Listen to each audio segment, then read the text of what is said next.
hak kita. Ini kalau bapak punya duit 30 juta lebih, pengen beli motor, motornya sudah ada di dialer, tidak indens, sudah ada di dialer, duit sudah ada, motor sudah ada. Apakah hari itu beli langsung hari itu dibawa balik, atau tunggu plat nomornya keluar? Hari itu juga. Kenapa? Pengen cek, itu dunia pak. Tapi itu sekali katakan sekali, kenapa kita dalam perkara dunia, perkara surga kita cari jalan-jalan tikusnya, tidak jalan tolnya, jalan mempercepat kita. Pertanyaannya, apa sih amalan yang mempercepat kita masuk ke dalam surga itu? Mati, Ustaz. Kalau mati betul, itu tak semua orang. Tapi bukan masalah mati, amalannya. Kalau mati itu memang pembatas antara dunia dan akhirat. Tapi maksudnya amalan yang kita harus kejar, yang jangan kita abaikan, itu yang menjadi ciri khas kita, karena kita memang mengharapkan surga Allah. Rasulullah SAW pernah mengatakan 1400 tahun yang lalu. Sekarang 1400 berapa?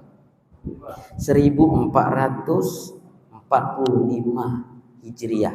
Dikurangi dengan 9 tahun, gitu kan? Karena kan hitungannya 9 Hijriah. Berarti berapa? 45 dikurang 9. Jangan 1000-nya dihitung, 45-nya. Repot kalau 1000-nya. Berapa tahun? 1436 tahun Nabi sudah menyampaikan kepada para sahabat agar mau masuk surga, ini yang dilakukan. Apa kata Nabi sallallahu alaihi wasallam? Hadis dari Imam Muslim dari sahabat Abu Hurairah. Kata Nabi, "Man salaka tariqan yaltamisu bihi ilman sahalallahu lahu bihi tariqan ilal jannah." Barang siapa yang ingin menempuh satu jalan, bukan banyak jalan, yang jalan itu dengan jalan dia tempuh itu adalah sahalallah, Allah mudahkan, Allah pintaskan, Allah cepatkan kita ke dalam surga. Apa dia? Menuntut ilmu. Tapi pertanyaannya, lihat ya, di antara kabupaten sini, kecamatan ini, berapa orang lah yang datang? Kalau ditanya mau masuk surga, masuk. Tapi ngapa tak tergerak hatinya, tak termotivasi dirinya, tidak menjadikan target dalam hidupnya untuk surga itu. Lela mencari yang jauh-jauh gitu kan, amalan-amalan yang ini amalan mudah. Datang pengajian, diam, duduk, selesai. Amalkan setelah tahu.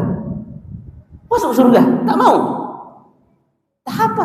Dengan alasan ustadznya lah tak ada gelarnya, ustadznya lah tak ini.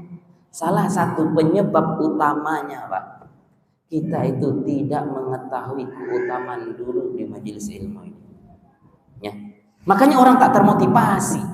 Makanya Pak, para pembisnis, pakar-pakar dunia itu membikin cara bagaimana orang termotivasi dengan produk yang mereka tawarkan. Bagaimana caranya? Oh, dibikin promo diskon besar-besaran biar antum yang tak niat beli jadi beli. Contoh aja Pak ya, ada toko serba 35 semua. Karena duit kita 35, singgah tuh.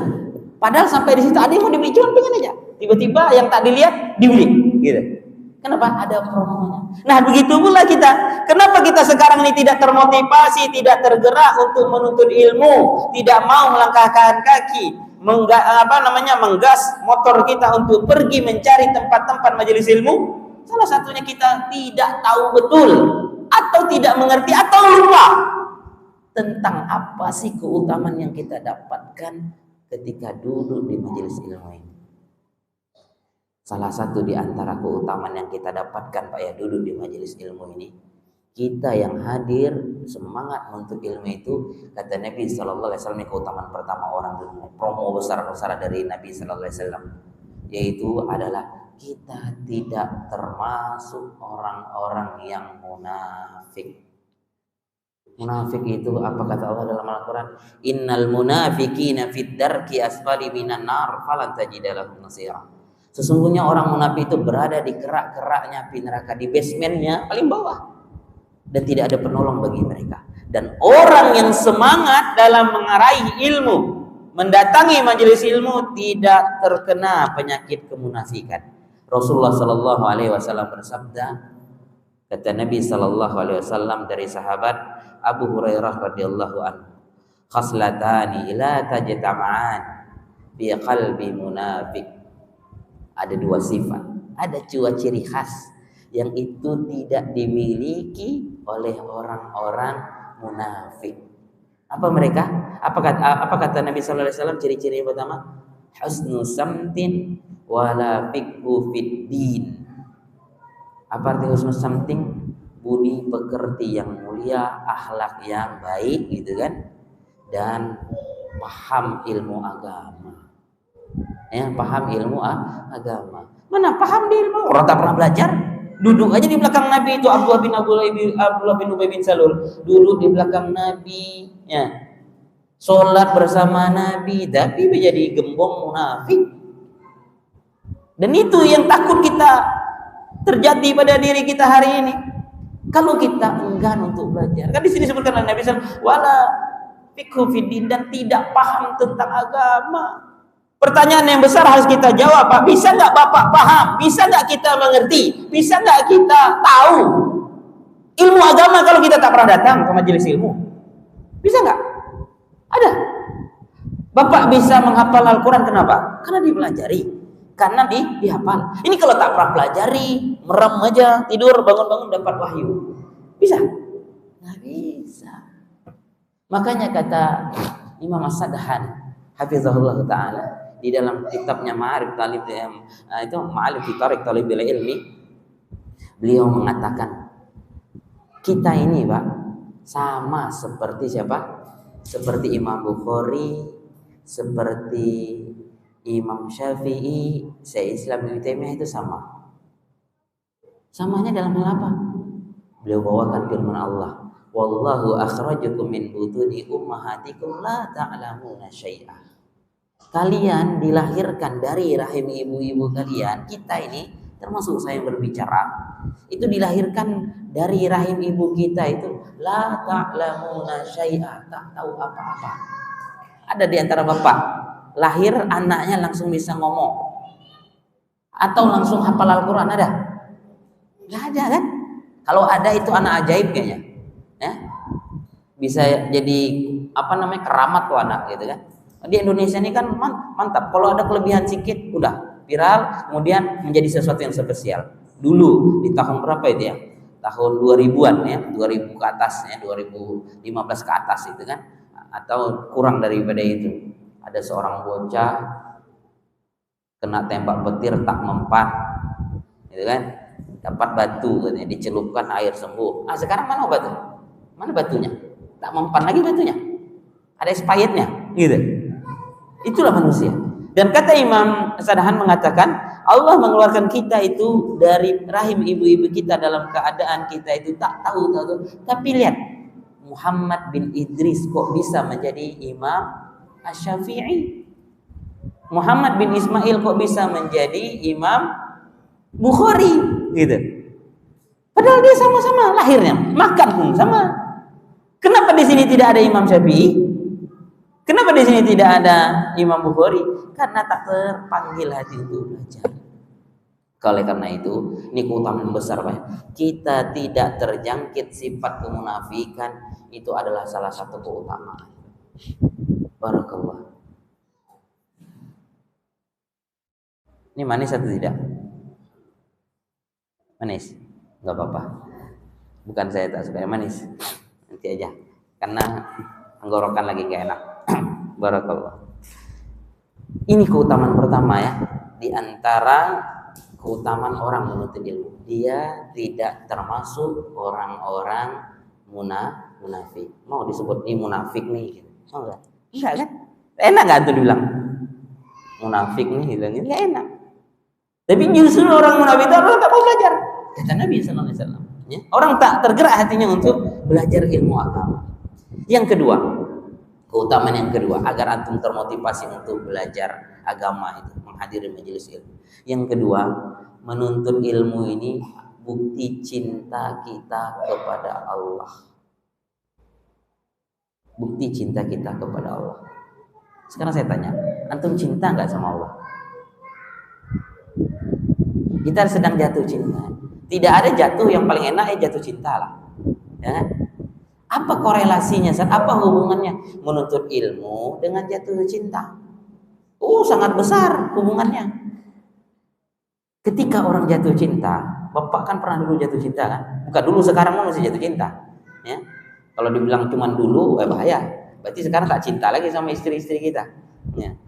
Sekarang dan seterusnya kita akan senantiasa jatuh cinta. Apa yang dilakukan oleh orang yang dicintai ketika dia sedang mendapat surat dari orang yang dia kasihi? Ini Bapak dapat zaman dulu kita masih muda, ya. Anggap aja lah kita muda kan gitu kan. Ketika zaman tahunnya 70-an, jatuh cinta itu kan dengan surat-surat, dikirim surat. Rupanya surat yang dikirim dari apa? Dari orang yang kita sayang, kita kirim surat dengan bahasa yang kita pahami. Rupanya orang itu balas dengan bahasa yang dia tidak pahami. Apa yang Bapak cari? Ya, Bapak nih berkenalan dengan orang Jawa. Dikirim surat dengan bahasa Jawa. Sementara kita orang non Jawa dan tak pernah paham bahasa Jawa. Apa yang kita lakukan? Kita cari kan orang yang bisa mentranslate atau menerjemahkan ke dalam bahasa Jawa. Betul tidak? Itu nanti suratnya tak dibaca pagi, malam baca lagi. Dia bilang begini sama saya. Itu orang jatuh cinta. Sekarang Pak, Zat yang maha kita cintai sudah memberikan surat cinta kepada kita. Ada berapa suratnya? 114. Kapan terakhir baca surat cintanya? Pertanyaan saya, kapan Bapak terakhir baca ya? Tadi Zat baru baca, alhamdulillah. Sekarang ketika Bapak membaca Qul a'udzu birabbin nas, paham enggak artinya? Tahu Zat? Aku berlindung kepada rohnya manusia. Roh manusia itu siapa? Kalau betul itu sudah betul baca semua tafsir juz amma ayat ke-10 tentang ayat itu apa gitu kan? Enggak paham kita kan? Nah, kalau kita tak paham apa yang harus kita lakukan? Belajar. Tapi pertanyaannya, udah ada surat cinta betul-betul dari Allah, bagi orang yang betul-betul mengamalkan, mengingatnya pasti akan masuk surga. Itu tak dibaca. Apa bukti cinta kita kepada Allah? Bukti cinta kita, saya datang ke majelis ini. Saya hadir di majelis ilmu. Subhanallah. Makanya kalau ada orang yang mengatasnamakan saya cinta Allah dan cinta Rasulullah, namun tak mau belajar, tak baca Al-Quran, itu bohong itu saja. Sebagaimana dulu antum mengatakan cinta, ya, pasti antum baca nggak? Dapat surat cinta. Kalau sekarang mungkin tidak pakai surat lagi, sudah pakai WA, ya, pakai WA, pakai IG.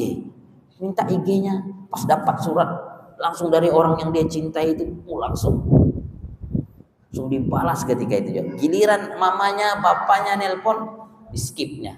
Nanti dulu, ini dulu dibalas. Begitu loh orang jatuh cinta. Ini bukti cinta kita sama Allah mana? Kalau untuk pengajian sepekan sekali Ibu Dadang berat datang dengan alasan jauh Ustaz. Ya jauh. Alhamdulillah, subhanallah. Jabir bin Abdullah. Siapa Jabir bin Abdullah? Sahabat Nabi sallallahu alaihi wasallam. Apa kata Jabir bin Abdullah? Diceritakan dalam riwayat tentang kehidupan Jabir. Semangatnya dalam menuntut ilmu itu beliau pernah mendengar satu hadis tentang zolim, ya. Tentang kezoliman, tidak boleh zolim, ya. Dia apa kata beliau? Wasyaddatu rihlati. Aku persiapkan perjalananku untuk mencari hadis tadi itu, ya. Dan aku beli onta baru kata beliau. Ada di sini beli motor baru pengajian malam nih? Ada? Enggak ada ya kan? Ada. Berarti belum semangat antum, belum sesama semangatnya seperti Jabir bin Abdullah. Tapi ngakunya manhaj salah, ikuti gaya para sahabat, bohong. Orang untuk pengajian jarak berapa meter aja tak tergerak hatinya. Jangankan seperti Jabir. Ini kata Jabir bin Abdullah, ketika aku mendengar satu hadis dari sahabat yang aku tak tahu siapa yang meriwayatkan hadis itu, aku persiapkan perbekalan dan aku beli onta baru dan aku tempuh 1 bulan. 1 bulan perjalanan untuk mencari satu hadis saja, Pak. Sampai ke Turki sana. Jauh loh ke Turki. 1 Sampai ke Turki sana cari, dari Madinah sampai ke Turki. Ya. Ternyata kata beliau, yang saya datangi yang meriwayatkan hadis itu adalah Abu Musa Al-Asy'ari. Apa kata Abu Musa Al-Asy'ari? Ngasih komentar tentang yang dilakukan oleh Jabir bin Abdullah tadi. Kenapa tak tunggu saya aja datang ke sana? Apa kata beliau? Ini khasyitu an amutu au tamutu. Aku takut kata Jabir bin Abdullah, aku yang wafat duluan atau engkau yang duluan wafat. Falam asma'u. Namun aku tak mendengar tuh hadis dari engkau. Subhanallah. Sebegitu semangatnya mereka dalam mengejar ilmu. Antum ustadz didatangkan setiap pekan, cuman duduk, tak mengeluarkan biaya, tak datang. Wajar kalau berat nanti hisabnya di hadapan Allah. Berat, Pak. Makanya ini bukti cinta kita datang ke sini. Enggak main-main. Paham enggak maksud saya tadi? Kalau tak paham saya ulang lagi nih. Ini baru dua di antara keduaan ilmu. Kalau kita buka kitab Miftah Darus Sa'adah yang dikarang oleh Imam Ibnu Qayyim itu, lebih daripada 100 keutamaan ilmu. Ini baru dua saja, Pak. Kalau dua ini pun tak termotivasi juga ada, entahlah. Sebagaimana di awal pengajian tadi saya sampaikan, bukan hanya sekedar dapat cinta Allah. Bahkan kalau kita sudah mendapat kecintaan dari Allah, fa iza ahbabtuhu kata Nabi. Kalau aku sudah mencintai orang itu kata Allah, kuntu sam'ahu allazi yasma'u. Pendengaran itu diarah untuk mendengar yang baik-baik saja. Ya. Yang pentingnya adalah wa in sa'alani la'utiyanna. Apapun yang dia minta, apapun yang dia munajatkan, dan apapun yang dia permohonkan, semuanya akan aku berikan. Tapi sekarang berapa persen di antara permohonan dan permintaan kita yang dikabulkan oleh Allah? Bisa jadi karena sebab kita tidak betul-betul mencintai Allah. Kalau kita betul mencintai Allah, kita akan baca nih Al-Quran. Tak tinggal, Ustaz, saya belum hafal juz amma. Yang nyuruh antum menghafal gak ada. Paling tidak kita baca, Pak. Ustaz, saya belum bisa membaca Al-Quran. Baca Al-Quran ini, Pak, luar biasa. Yang bisa dan yang tak bisa sama-sama dapat keutamaan. Apa kata Nabi sallallahu alaihi wasallam? Al-mahiru bil Quran ma'a safaratil kiramil bararah. Orang yang terbiasa mahir membaca Al-Quran itu akan dikumpulkan dengan malaikat yang mulia. Namun sebaliknya, wa yata'ta'u fi, bagi orang yang terbata-bata, susah membedakan antara sin dan shin, susah membedakan antara hamzah dengan ain, gitu kan? Rohnya tidak tebal, tidak tafkhim, itu tidak tebal dan tidak tipis. Apa kata Nabi? Falahu ajran, dia tetap dapat dua pahala. Pahala ketika membaca dan pahala mau belajarnya. Ustadz, saya sudah tua, Ustadz. Bisa nggak saya lagi masih baca Al-Quran? Bisa kalau mau. Nabi menerima wahyu umur berapa? Hah? 40 tahun kan? Artinya Nabi baca Al-Quran itu umur 40 tahun baru Nabi baca Al-Quran. Kita yang 25 tahun masa tak lancar-lancar juga? 23 tahun, subhanallah, bisa menghafalnya, mengamalkan dan mendakwahkan. Ini keutamaan yang kedua. Ini malam ini mau berapa keutamaan disampaikan? Tadi panitia ada bilang sama saya, habis sholat isya jangan lama-lama, paling lama sampai 20 menit saja. Berarti paling 3-2 pembahasan lagi selesai. Tahun berapa lagi bisa pengajian gitu ya. Nah, kalau tak pengajian dengan saya dengan ustaz lain kan harus datang gitu ya. Kalau saya ini hanya sekedar numpang singgah gitu ya. Numpang singgah balik dari Tembilahan, singgah ke sini, besok balik lagi ke Pranab gitu aja ya. Tapi mudah-mudahan memotivasi bagi saya dan bagi kita semua. Itu keutamaan yang kedua, bukti cinta kita kepada Allah Subhanahu wa taala. Allah udah kasih nih 114 surah. Sekarang saya tanya, surah ke-55 surah apa? Ini bukti cinta tak harus hafal. Enggak usah hafal isinya. Judul surahnya jadilah gitu. Ini enggak hafal juga nih. Kan parah. Apakah itu namanya cinta? Makanya saya anak santri saya itu, saya wajibkan hafal nama-nama surah dalam jangka seminggu. Al-Fatihah, Al-Baqarah, Ali Imran, An-Nisa, Al-Maidah, Al-An'am, Al-Arab, Al-Anfal, Taubah, Yunus, Yusuf, Hud, Ar-Ra'd, Ibrahim, Al-Hijr, Al-An'am, Nahl, Al-Isra, Al-Kahfi, Maryam, Toha, Al-Anbiya, Al-Hajj, Al-Mu'minun, An-Nur. Itu udah berapa tuh? Saya gini-gini aja tuh. Baru 24 loh. Dia ada 114. Nama suruhnya tak apa dah. Bukti cinta apa? Kalau dulu antum dapat surat orang cintai, luar biasa itu. Pagi sebelum makan, Bun. Tuh, lihat. Oh, titiknya di sini. Ini ya gini. Oh, diingat. Surat pertama ditempel, surat kedua, oh, diingat tuh harinya gitu kan. Rupanya tak jadi nikah sama dia. Gila besoknya. Itulah manusia. Allah udah kasih surah kita. Kalau kita mengamalkan semua yang ada dalam Al-Quran, pasti masuk ke dalam surga. Nama surahnya tak apa. Buru-buru lagi Al-Qurannya. Nama surahnya tak apa. Subhanallah. Apakah itu cinta sama Allah? Insya Allah Ustaz. Tapi kan tidak seperti itu. Itu buktinya. Ya. Dulu kita kan kalau cinta sama orang yang kita cintai itu Pak, lewat depan rumahnya tak jumpa orangnya, lihat gentengnya pun udah bahagia. Pernah kan kalau bapak jatuh cinta gitu kan? Lewat depan rumah dia itu, dia tak jumpa sama orangnya tuh, seolah-olah genteng tuh wajah dia yang sedang melihat kita. Abang lewat situ ya tadi, pas pula dapat surat, ya abang tadi lewat depan rumah ya. Oh iya, woi luar biasa itu, dikenang terus, ya luar biasa. Itu orang jatuh cinta. Ini cinta kita nih kayaknya cinta yang dusta terhadap Allah. Buktinya mau baca Al-Quran tidak, menghadiri pengajian tidak, gitu. Ini bukti cinta itu mau belajar. Kalau kita tak paham nih semua surat yang ada dalam Al-Quran, tak paham bahasanya, ya tentu kita cari orang yang bisa memahamkannya. Siapa dia? Orang yang berilmu. Berarti artinya kita harus belajar gitu. Ini sudah tak paham, tak mau belajar, bantah orang pula. Nah ini parah kelakuan kita dia. Udah tak paham, bantah orang lagi. Di media seolah-olah udah ustaz besar. Luar biasa, jangan seperti itu. Jangan seperti itu.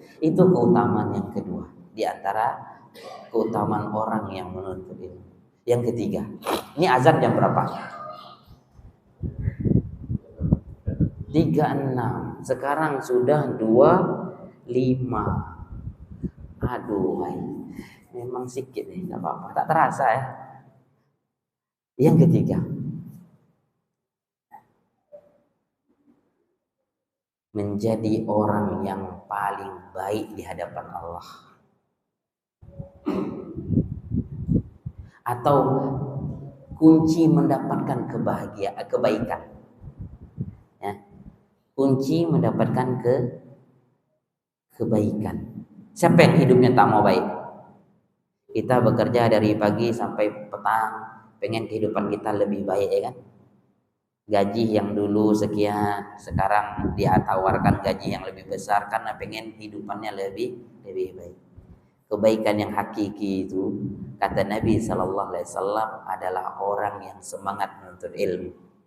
Itu akan dicurahkan sebanyak-banyaknya kebaikan. Nabi SAW bersabda, hadis riwayat Imam Muslim dari sahabat Muawiyah bin Abi Sufyan, kata Nabi SAW, "May yuridillahu bihi khairan." Barang siapa yang Allah inginkan kebaikan pada diri siapapun dia. Bisa saya yang berbicara, bapak yang mendengarkan. Ini Allah yang menginginkan. Kata Nabi, barang siapa yang Allah inginkan kebaikan pada diri siapapun di antara manusia. Apakah Allah panjangkan usianya? Enggak. Allah jadikan dia menang pilkada tahun ini? Enggak. Apa kata Nabi? Yufaqihu fid-din. Allah pahamkan Anda, Allah pahamkan kita semua ilmu agama. Pertanyaannya, bisa nggak paham ilmu agama kalau tak pernah hadir, tak pernah duduk, dan tak pernah mau datang ke pengajian? Bisa nggak kita? Nggak bisa. Nggak bisa. Ini Nabi yang bilang, dan Allah Subhanahu Wa Taala akan berikan kebaikan. Banyak orang Pak ya, dari gaji besar, kemudian dari usaha lumayan gitu kan, tak bisa datang pengajian. Ada orang anaknya 5, cuman kuli bangunan, bisa datang ke pengajian. Ya, kalau dari kacamata ekonomi Ini jauh lebih susah dibandingkan itu saudagar kaya itu, ya, pengusaha tersebut gitu kan. Tapi kenapa dia tak bisa datang aja? Karena keberkahannya nggak ada. Kita itu bukan mencari banyaknya, tapi bagaimana yang kita dapatkan itu berkah. Ada sama-sama guru, sama guru-guru, atau sama-sama penuntut ilmu, sama-sama pengusaha. Ada yang satu bisa hafal juz amma, ada yang satu jangankan juz amma, Iqra satu aja belum tamat deh. Padahal waktu dikasih sama. Ada yang beda gak kita waktu di sini, Pak? Takutnya cuman saya 24 jam, Bapak cuman satu, berapa? 23 jam, kurang 1 jam. Makanya beda hasilnya. Enggak kan? Sama aja kan? Sepakat kita? Sama. Takutnya ada yang beda pula di sini. Saya kurang rasanya, Ustaz. Maka tak sempat lagi belajar. Sama kan? Sama. Tapi samanya kita kok hasilnya berbeda. Seperti buah mungkin kan, yang satu sering dipupuk, satu tak pernah dipupuk, hasilnya sama nggak? Nggak sama. Jadi antum panen sawit antum yang dipanen dengan hanya mengharapkan qadar Allah, takdir Allah, tanpa dibantu dengan usaha seperti pupuk, kemudian ini, hasilnya sama nggak? Nggak sama kan? Lebih sayang mana antum? Lebih sayang sering dipupuk, walaupun keluar modal. Kita akan dapatkan modal juga. Sekarang masa antum tak ada modal untuk masuk surga? Modalnya Ustaz, sholat. Dan sholat pertanyaannya khusyuk atau tidak? Modalnya impak. Pertanyaan impaknya apa? Ikhlas atau tidak gitu? Takutnya riya pula kan gitu. Nah, salah satu amalannya itulah menuntut ilmu ini, Pak. Menuntut ilmu ini gampang. Cuman duduk, dengarkan, amalkan, selesai. Gak diminta neko-neko antum belajar dulu seperti ini, bukan besok harus menyampaikan juga. Di antara para sahabat banyak gak sahabat Nabi itu? Banyak. Tapi yang bisa menekan hadis berapa orang? Gak banyak. Hanya beberapa ratus orang saja yang terpilih dia. Itu orang yang biasa. Kita ini luar biasa ya. Tak jadi seperti itu, Pak. Tidak orang yang semangat dalam menuntut ilmu. Ini kita semangat kita nggak ada. Nih Nabi bilang, barang siapa yang Allah inginkan kebaikan pada siapapun di antara kita, Allah pahamkan ilmu agama. Makanya semangat dalam belajar, ya. Tapi Ustaz, saya tak paham yang disampaikan Ustaz tuh, tak masuk gitu. Duduk saja. Ya, duduk saja. Duduk saja di sini, Pak, luar biasa. Apa kata Nabi sallallahu alaihi wasallam dalam hadis? Dikatakan oleh Imam Tirmizi, kata Nabi sallallahu alaihi wasallam, "Innal alima la yastaghfiru lahu man fis sama wa man fil ardh hatta hitanu fil bahr." Sesungguhnya orang yang berilmu dan para penuntut ilmu itu didoakan oleh malaikat-malaikat yang ada di langit dan seluruh makhluk-makhluk di bumi. Diminta ampun kan Bapak, tolong ampuni Bapak ini, Ibu ini, adik ini, saudara ini, abang ini, kakek ini. Di saat yang bersamaan kalau Bapak nih hari ini tak datang pengajian, tak duduk di majelis ilmu, di saat yang bersamaan apakah Bapak beristighfar di rumah? Ini selama kita duduk di sini, selama kita hadir di majelis ilmu ini, malaikat itu mungkin lebih banyak daripada Bapak yang hadir hari ini. Itu minta ampunkan ya Allah, ampuni ini, ampuni, diampunkan. Itu saya bilang, di saat kita bersama, kalau kita tak mendengarkan pengajian, tak datang pengajian, di saat yang bersama apakah kita beristighfar kepada Allah habis sholat maghrib tadi itu, ya Allah ampuni dosa saya, ya Allah ampuni saya. Ada nggak? Apa yang paling? Bagi ibu-ibu nonton Ikatan Cinta, ibu-ibu ya, tapi bukan ibu-ibu sini kayaknya, tetangga saya. Karena nyetelnya kuat betul, kedengaran sampai ke rumah gitu kan, jadi tahu kita dibuat deh. Ya.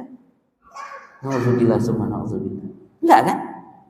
Udahlah tak beristighfar, waktu habis begitu saja itu diminta pertanggungjawaban oleh Allah Subhanahu wa taala.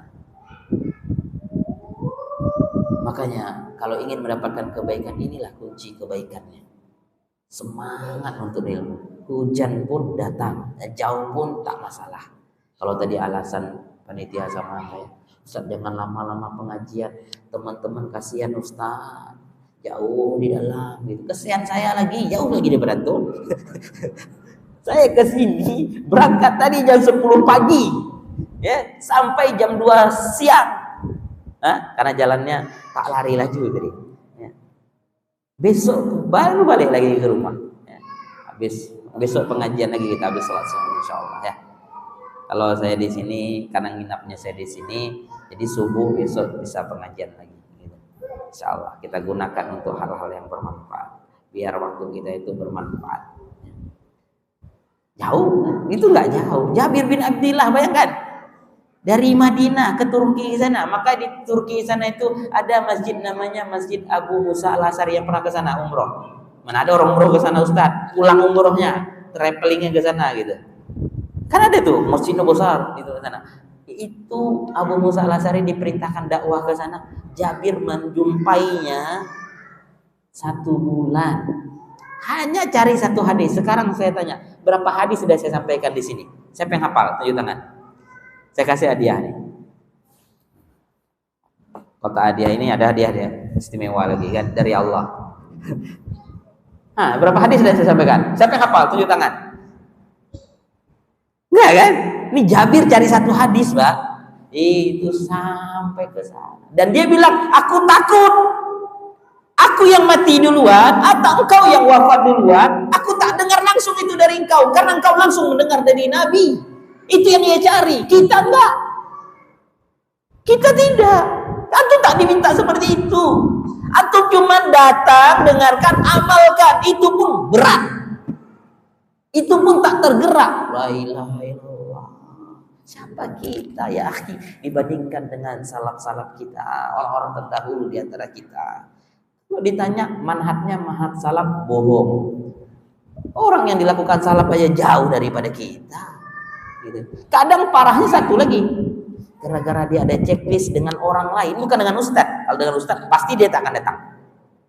Dengan teman lain, gara-gara teman bau badannya agak bau daripada dia, salat samping dia, saya tak mau datang pengajian ustadz. Ngapa? Kawan tuh menyesak saya sholat sama dia tadi. Tak datang pengajian, gara-gara itu saja. Padahal nggak ada hubungan. Luar biasa, banyak itu terjadi. Kadang gara-gara tak ditegur. Kan gini sering nih Pak.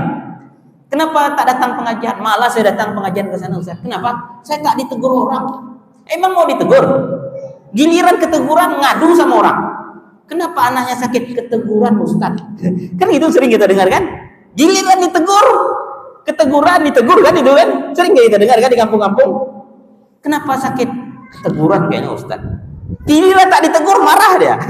Ini orang-orang apa? Maksudnya maunya apa gitu? Jadi kenapa teman-teman, saya sampaikan, kenapa teman-teman ketika datang pengajian yang satu tidak sempat menegur yang lainnya? Karena mereka ingin fokus belajar, ingin mengamalkan nanti. Jadi tak sempat untuk berbicara gitu, tak sempat lagi untuk ngobrol. Nanti setelah selesai pengajian mau sampai jam 1 pun terserah kalian, gitu. Ya, itu tak masalah. Ini enggak, habis pengajian balik langsung kan gitu. Enggak sempat lah jumpa, enggak sempat lah. Ada permasalahan, pengen cari solusi, pengen begini, tak sempat. Kenapa? Orang balik langsung gitu. Allah taala, udah masuk waktu sholat ya. Ya, nanti kita lanjutkan habis sholat isya. Cuma 15 menit. Allah taala. Kita tutup dulu dengan doa kafaratul majlis. Subhanakallahumma bihamdik, asyhadu an la ilaha illa anta, astaghfiruka wa atubu ilaik. Assalamualaikum warahmatullahi wabarakatuh.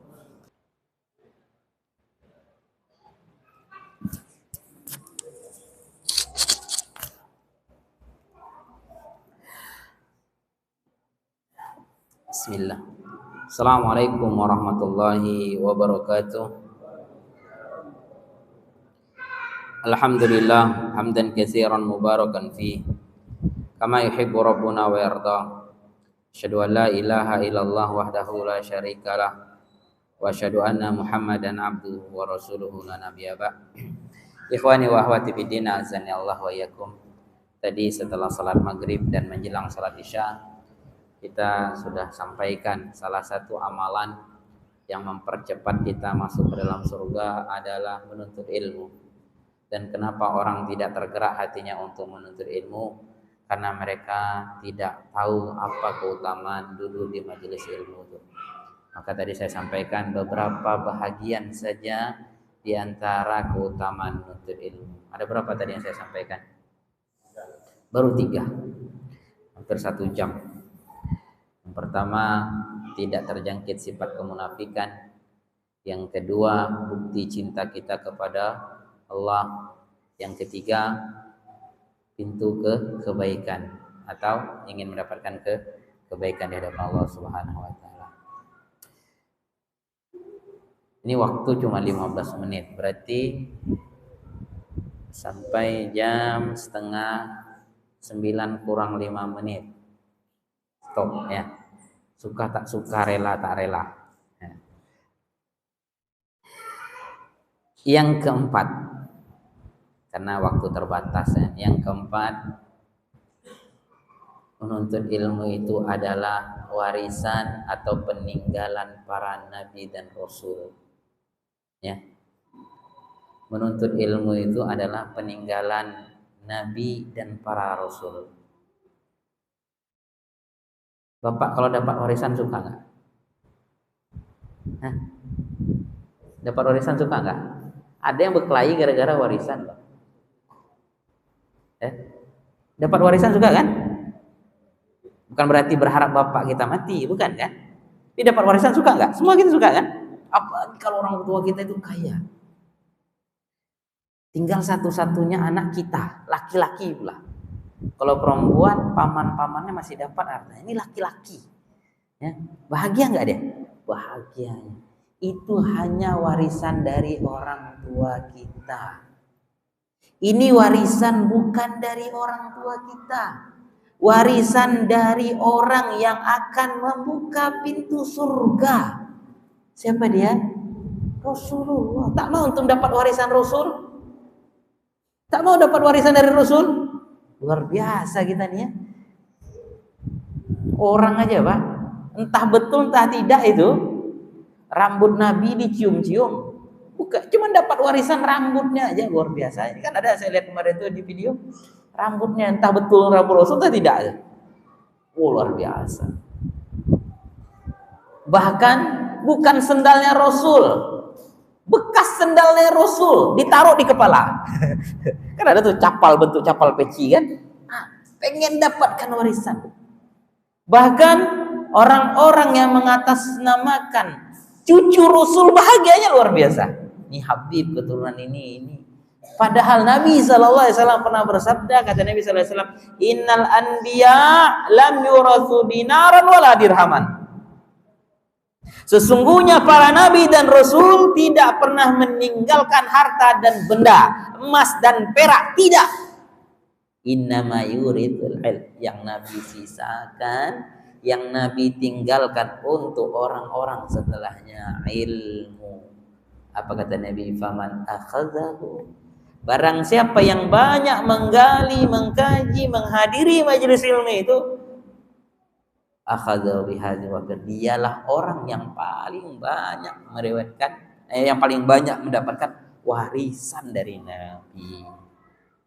Antum nih para pewaris Nabi, kalau semangat belajar. Ini enggak. Walaupun antum pulang dari sini enggak jadi Habib. Gimana? Saya dapat warisan dari Nabi tadi, jadi saya Habib juga? Enggak.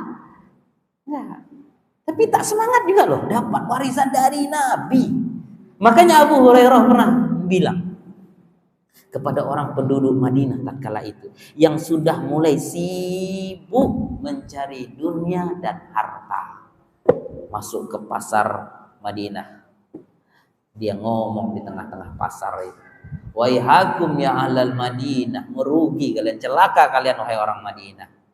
Mirasu Rasulillah sallallahu alaihi wasallam yuqasim wa antum hauna. Orang sedang bagi-bagikan warisan daripada warisan Nabi, kalian masih di sini.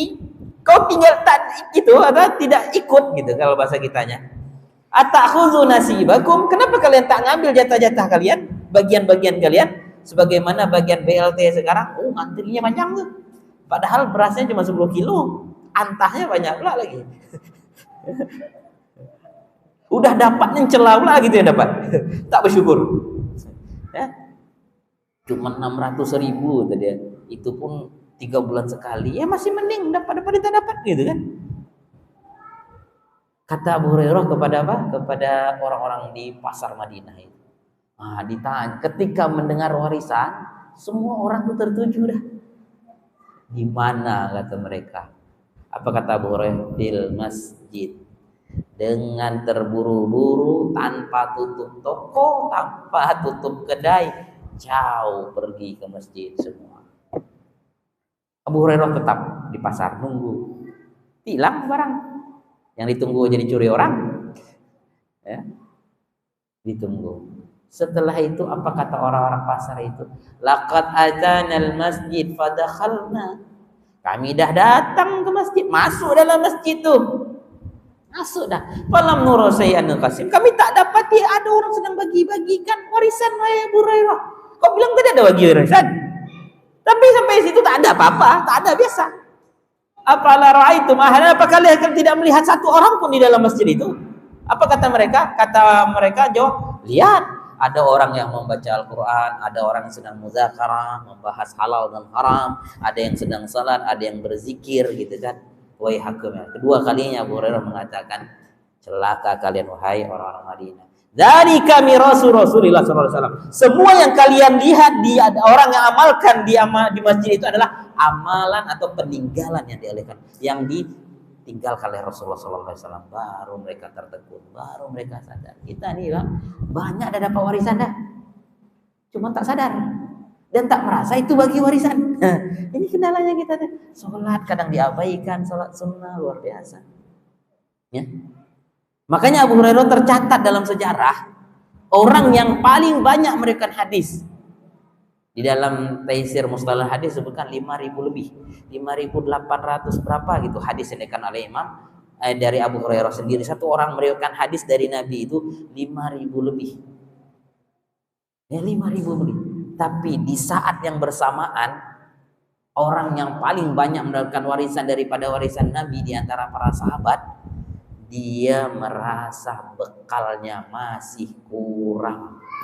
Kalau Abu Hurairah yang meriwayatkan lebih daripada 5.000 hadis Rasul merasa bekalnya kurang di hadapan Allah, apa bekal kita? Apa bekal Anda menuju Allah Tabaraka wa Ta'ala? Apa bekal kita, Pak? Salat malam, kadang bangun kadang tidak. Impak 2.000-an ketika Jumat lewat. Pengajian, kadang-kadang kalau ustaznya cocok datang, kalau tak cocok tak datang. Baca Al-Quran tak pernah. Bangun masjid tak ikut. Nyantuni anak yatim, anak dia yang yatim, dia minta disantuni pula. Terus apa amalan khusus kita yang bisa kita pertanggungjawabkan, kita banggakan di hadapan Allah? Sementara Abu Hurairah yang bekalnya sudah banyak dari sisi ilmu, mendapat warisan banyak dari Nabi berupa ilmu, merasa bekalnya kurang. Makanya di akhir-akhir hayat Nabi, di hayat Abu Hurairah itu dia nangis lah. Hina. Ini nangis. Ditanya sama teman-teman yang hadir ketika itu, sahabat-sahabat Abu Hurairah, ketika dia sedang nangis, "Ma yubkika ya Abu Hurairah?" Apa yang menyebabkan Anda menangis, meneteskan air mata Abu Hurairah? Apa dia bilang? La abki ala dunyakum hazi. Wahai teman-teman, wahai sahabatku, ini menjelang wafat dia nih. Aku tidak menangisi dunia kalian ini, aku tak nangis. Walakina abki, aku tangiskan yang aku khawatirkan dan yang aku takutkan, kata beliau. Libu di safari, panjangnya perjalanan yang akan aku tempuh setelah wafat ini. Namun bekal yang aku punya masih sangat sedikit, masih sangat minim, masih kurang. Kalau orang selepel sekelas Abu Hurairah merasa bekalnya kurang, apa bekal kita, Pak? Apa bekal kita? Menuntut ilmu ini tak banyak bekal datang, kerja selesai. Itu pun tak datang. Ustaznya jenggotan. Ada kadang alasannya tak masuk akal. Tak masuk akal. Subhanallah. Abu Hurairah masuk nangis dia, Pak. Makanya ketika kita orang sedang sakaratul maut, keluarga kita nangis sama, tapi tangisan Abu Hurairah dan air mata yang kita keluarkan tak sama. Dia merasa bekalnya kurang. Ini sekarang bekal kita apa? Udah pernah bangun satu pesantren antum sendiri yang membiayainya? Ada. Bangun masjid orang lain tak boleh ikut bantu, antum sendiri duitnya ada. Atau mengimpakkan tanah 1 hektar yang mau dibangun masjid atau mau dibangun pesantren, antum sendiri yang mengusahakannya, kemudian antum cari semua ada. Ya kan? Kita tak pernah menghafal sampai 5.000 hadis. Paling tidak, Pak, semangat Abu Hurairah itu lengket dalam kita. Karena Abu Hurairah paham dan mengerti kalau dia ingin bersanding dengan Rasulullah di surganya, bukan hanya berteman dan bersahabat dengan Rasulullah dulunya dan kelak bersanding dengan Rasulullah juga di surga tidak ada jalan lain kecuali ilmu. Maka dalam riwayat kan disebutkan ketika Rasulullah SAW habis perang menang, harta ghanimah rampasan perang itu dibagi-bagikan kepada para sahabat yang susah. Oh, yang lain ngantri seperti BLT, jatahnya masing-masing, panggil satu. Dipanggil. Nah, Abu Hurairah tak ikut ngantri. Padahal dia terkenal dengan Ahlus Suffah. Ahlus Suffah itu yang hidupnya di masjid, tak punya rumah semegah rumah kita. Kemudian Abu Hurairah dipanggil oleh Nabi. Hai Abu Hurairah, ta'al. Amma tas'aluni. Hai Abu Hurairah, kenapa kau tak minta sesuatu kepadaku? Bukankah aku hari ini sedang bagikan bagikan harta gitu, hasil rampasan perang. Apa jawaban Abu Hurairah? Dengarkan dengan hati sebelum mendengarkan dengan telinga. Kadang-kadang hati itu nerima, telinga aja yang kadang kurang mengamalkannya. Hati kita itu kadang iya juga ya gitu. Apa kata Abu Hurairah? Ya Rasulullah, uridu an tu'allimani mimma 'allamaka Allah. Ya Rasulullah, yang aku mau, yang aku inginkan bukan harta dan benda dunia ini, enggak. Aku pengen cuma satu, engkau ajarkan seluruh ilmu yang engkau miliki, engkau ajarkan lagi kepada saya. Itu aja saya mau. Ditanya kedua kalinya oleh Rasulullah, "Amma ghaira zalika ya Rasulullah?" Atau kau mau yang lain lagi wahai Abu Hurairah? Mau nikah dengan anak siapa? Saya akan lamarkan. Mau kebun berapa hektar? Nanti kita akan carikan. Gitu. Mau rumah nanti kita akan bangunkan. Itu yang ditawarkan oleh Nabi sallallahu alaihi wasallam kepada Abu Hurairah. Kira-kira kalau antum posisi seperti Abu Hurairah, apa yang minta? Kembalikan kepada kita. Dalam posisi yang bersama antum lagi ditawarkan gini. Tak mau antum itu, ditawarkan balik lagi sama Nabi. Mau yang lain? Mau apa? Saya yakin. Ya Rasulullah, saya mau nikah lagi nih. Kalau laki-laki kan, atau mau ini. Nah, itu tuh. Abu Hurairah bilang kedua kalinya sampai ketiga kalinya dia mengatakan, uridu an tu'allimani mimma 'allamaka Allah. Yang aku inginkan cuma satu, ya Rasulullah, ajarkan seluruh ilmu yang telah Allah ajarkan kepadamu. Lalu transfer lagi kepada saya. Maka setelah itu Rasulullah mendoakan. Setelah didoakan oleh Rasulullah SAW itu, Abu Hurairah tak pernah lupa setiap apa yang dia lihat, apa yang dia dengar, dan apa yang dia catat itu tak pernah lupa. Itulah keutamaan Abu Hurairah. Makanya bisa beliau meriwayatkan 5.000 hadis dari Nabi SAW. Padahal dalam Sahih Bukhari disebutkan Abu Hurairah itu bersahabat dengan Nabi cuma 3 tahun. Antum berapa tahun dah nyimpan nomor ustad? Nyimpan aja, bukan bersahabat belum, nyimpan nomornya. Dah berapa hadis yang antum hafal dari ustad tuh? Ini Abu Hurairah 3 tahun loh bisa hafal 5. Itu kan sahib teman Nabi. Aku tuh bersahabat sama Nabi. Kata beliau cuma 3 tahun. Dibawakan oleh Imam Bukhari dalam sahihnya. 3 tahun doang bisa hafal 5.000 loh. Ini kita pengajian dah dari tahun berapa? Di sini mulai tahun berapa, Pak? Udah lama ya, lupa dah. Sebelum corona udah pengajian di sini nih ya. Bahkan mungkin sebelum saya masuk Inhu ini udah di sini udah pengajian gitu. Mungkin sebelum saya jadi ustadz juga pun udah jadi pengajian juga di sini. Dan berapa hadis dah yang kita hafal dari ustadz? Nggak usah lah semua ustadz, satu ustadz aja. Ini pembahasan sama Ustadz Abdul Mughnis, ini kitab Riyadhus Shalihin ya. Nah, kita Riyadhus Shalihin. Dari kitab Riyadhus Shalihin antum bahas itu udah sampai bab berapa? Hah? Loncat-loncat aja. Bukan Riyadhus Shalihin. Akhlak. Sama Ustadz Muslim bahas apa? Kitab Tauhid. Nah, kitab Tauhid. Dah hafal belum kitab Tauhidnya? Udah berapa tahun tuh? Apa lagi motivasi kita, Pak? Kalau orang-orang terdahulu segitu semangat, karena dia tahu ini warisan Nabi. Ya, ini warisan Nabi. Maka kalau udah 4 hal ini yang saya sampaikan tak tergerak juga belajar, malas juga menuntut ilmu, entahlah apa lagi. Inilah ciri-ciri orang munafik itu, memang tidak mau belajar. Allah kan mengatakan dalam Al-Quran dalam surah Al-Fatih ketika menyebutkan orang-orang munafik itu. Ketika para sahabat habis pulang dari pengajian duduk bersama Nabi sallallahu alaihi wasallam, apa kata mereka? Maza qala alifa. Apa sih yang dibahas Nabi kalian tadi ini? Meremehkan ilmu dia. Meremehkan ilmu itu sifat kemunafikan yang bahaya itu. Allah sebutkan dalam Al-Qur'an. Dia bilang itu, hatta iza kharaju, sampai para sahabat itu yasma'u kalam, sampai para sahabat itu keluar dari apa? Bukan surah Al-Fat, surah Muhammad kalau nggak salah, saya lihat deh, saya lupa. Salah dalam menyampaikan kan. Di apalagi apa namanya? Diklarifikasi pula lagi kan. Karena jalan jauh nih kadang bisa lupa dia Pak ya.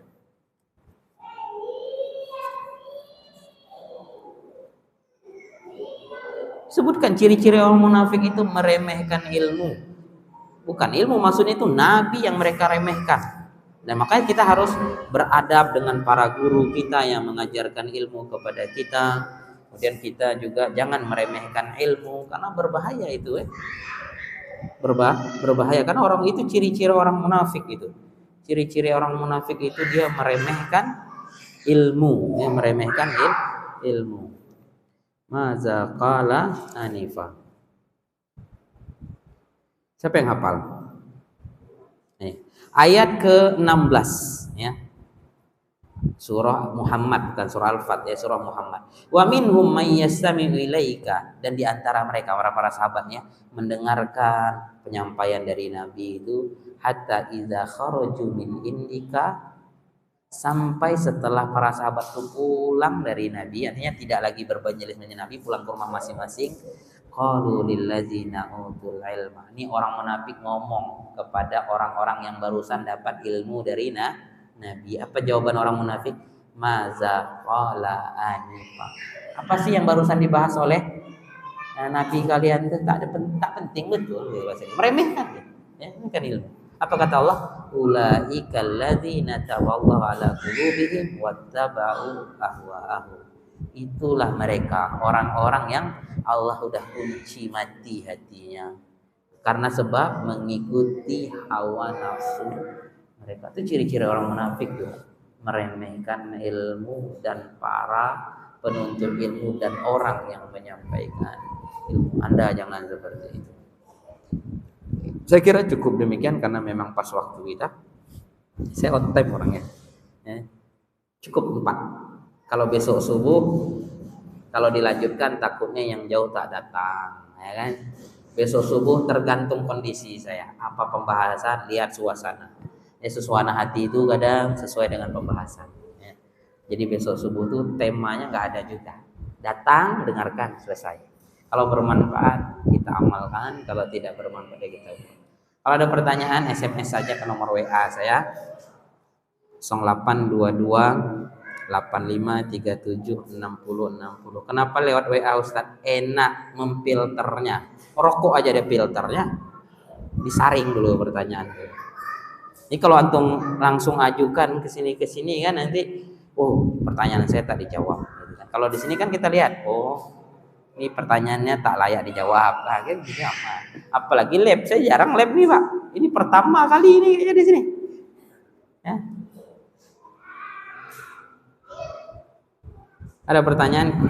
Tapi kalau ada yang mau langsung nggak apa-apa juga. Pertanyaan pertama. Bismillah. Assalamualaikum warahmatullahi wabarakatuh.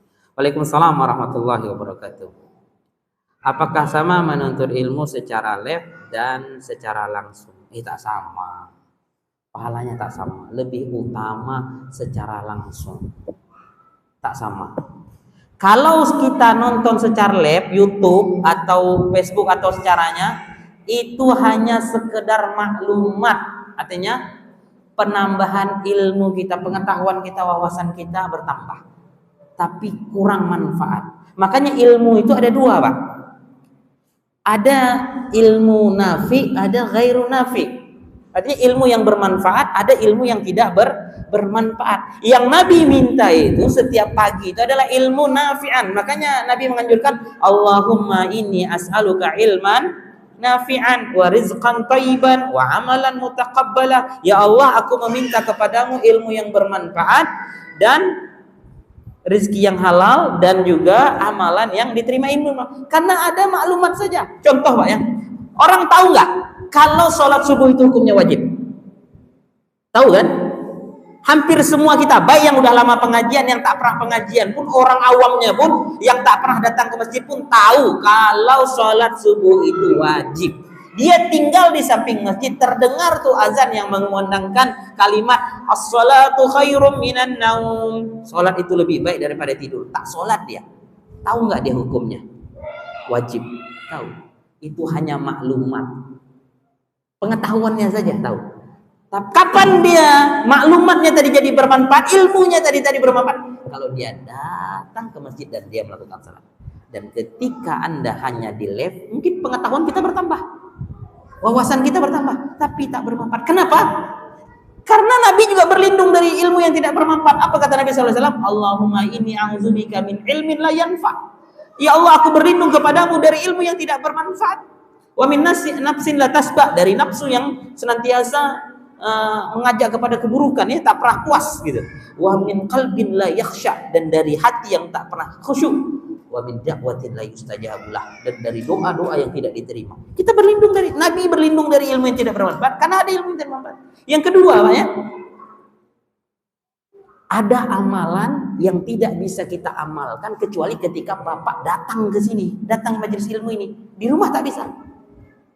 Bapak keluar dari rumah, ada doa keluar rumah. Bismillahirrahmanirrahim, ala Allah, la haula wala quwata illa billah. Kalau Bapak tadi tak datang, cuma ikut live nonton, bisa nggak kita baca doa itu? Nanti ketemu sama teman, salaman, assalamualaikum, menghapuskan dosa, salaman, gitu kan? Coba Bapak di rumah, lagi nonton, jumpa sama istri, assalamualaikum ayang, apa kata istri kita? Abang buang tebiat ya? Ada gitu dah tuh dianggapnya. Tak bisa, amalan tak bisa dipraktikkan kecuali di saat kita sudah keluar rumah.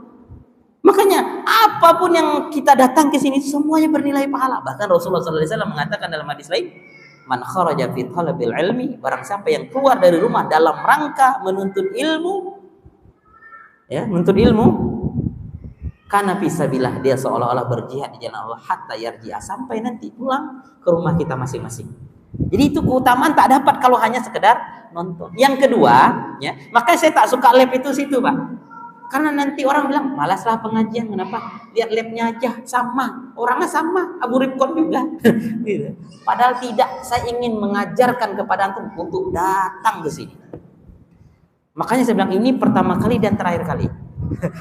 Biar kedepannya kalau ada labnya nggak ada, mana datang langsung selesai. Nah, gitu caranya. Paham nih? Jadi lebih utama apa? Langsung. Ada amalan yang tak bisa kita lakukan di rumah kecuali di sini, Pak. Di sini tadi antum masuk ke masjid ada doanya. Antum di rumah ada nggak doa masuk rumah? Nggak ada. Ada nggak doa apa sholat tahiyatul masjid di rumah? Nggak ada. Nggak ada. Itu hanya bisa antum lakukan ketika datang ke sini. Belum lagi menuntut ilmunya. Baru dari rumah menuju ke masjidnya sudah banyak amalan yang bisa antum lakukan, yang itu tidak bisa antum lakukan kecuali keluar daripada rumah. Makanya keutamaannya banyak. Paham? Kalau ini pun tak semangat juga menuntut ilmu, ada parah lah. Ustaz siapa lagi antum panggil ke sini kayak tak mempan lagi ini ya. Allah taala, itu yang bisa saya jawab. Ada lagi? Nggak ada kayaknya ya. Karena memang jauh betul. Nah, bukan jauh maksudnya. Perut saya agak sakit karena tadi makan banyak siangnya. Kemudian ditambah minum manis, jadi mau buang air saya. Jadi saya cukupkan sampai di sini. Ya mudah-mudahan di lain kesempatan kita bisa bertemu lagi. Ya pengennya juga kita rutin ke sini, tapi saya tak bisa rutin. Perjanjian sama panitia saya itu pekan ke-5. Kalau ada 5 pekannya. Kalau dalam 1 tahun itu tak pernah ada pekan 5, berarti tak akan datang ke sini.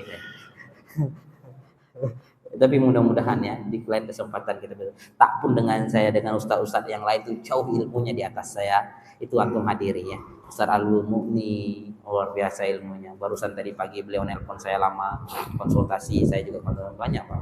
Saya kalau beliau datang pun waktu saya masih di Redul Sholihin, waktu itu masih di pesantren, ya, saya datang juga pengajian beliau.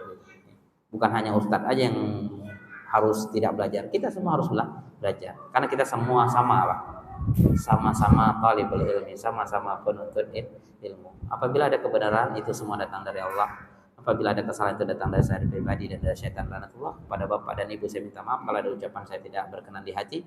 Kepada Allah saya bertaubat dan beristighfar atas kesalahan saya yang saya lakukan dengan sengaja atau tidak sengaja. Kita tutup dengan doa kafaratul majelis. Subhanakallahumma wa bihamdik asyhadu an la ilaha illa anta astaghfiruka wa atubu ilaik. Assalamualaikum warahmatullahi wabarakatuh.